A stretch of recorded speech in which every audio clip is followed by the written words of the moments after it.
मंजुरी आलेली आहे. वैद्यकीय महाविद्यालय जालन्याला मंजूर झालं आहे. आता प्रवेश सुरू होणार. खूप आनंदाची गोष्ट आहे. गेल्या अनेक दिवसाचा आमचा लढा हा आज यशस्वी झालेला आहे. 100 जागा त्या ठिकाणी आता ॲडमिशन्स आपल्याकडे या ठिकाणी होणार आहेत. मुळामध्ये WHO युनोच्या निकषाप्रमाणे डॉक्टरची संख्या ही लोकसंख्येच्या प्रमाणामध्ये नाही अशा प्रकारचा केंद्राचा अहवाल त्या ठिकाणी होता. ग्रामीण भागामध्ये विशेषतः डॉक्टर नाहीत अशा प्रकारचा अहवाल होता. मग केंद्र सरकारने, मोदी सरकारने हा निर्णय घेतला की देशामध्ये आपल्याला अशा पद्धतीचे डॉक्टर्स जास्तीत जास्त केले पाहिजेत, म्हणून 124 कॉलेज देण्याच्या संदर्भातला निर्णय झाला. त्यातला 14 कॉलेज महाराष्ट्रामध्ये देण्याच्या संदर्भातला निर्णय या ठिकाणी झाला. खरं तर हा निर्णय बिगर काँग्रेसच्या सरकारमधला निर्णय, मोदी सरकारने घेतलेला हा निर्णय.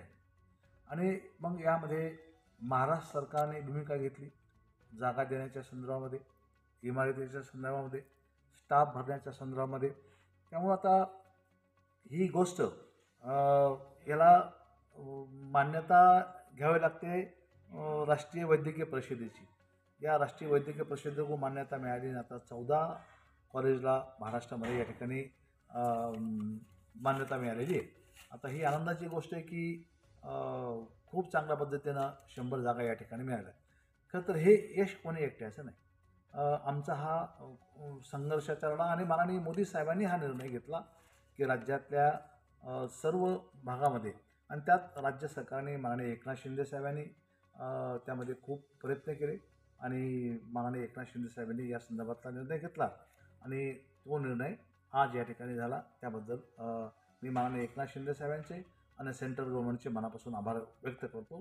खरं तर हे मी पुन्हा सांगतो की माननीय मोदी साहेबांच्या सरकारमधून हा देशामध्ये 124 कॉलेज उघडण्याचा निर्णय या ठिकाणी झाला.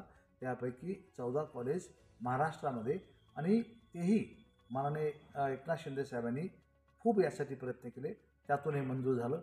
मी परवाच माननीय हसन मुश्रीफ साहेबांना या ठिकाणी भेटलो. मी तुम्हाला त्याचे फोटो देऊ शकतो किंवा आम्हाला तातडीनं या आचारसंहिता लागण्याच्या पूर्वी तुम्ही आम्हाला 100 जागा या ठिकाणी भरण्याची परवानगी द्यावी. आता भाड्याच्या जागेमध्ये हे कॉलेज सुरू होईल, ही जालनेकरांसाठी अत्यंत आनंदाची बाब आहे.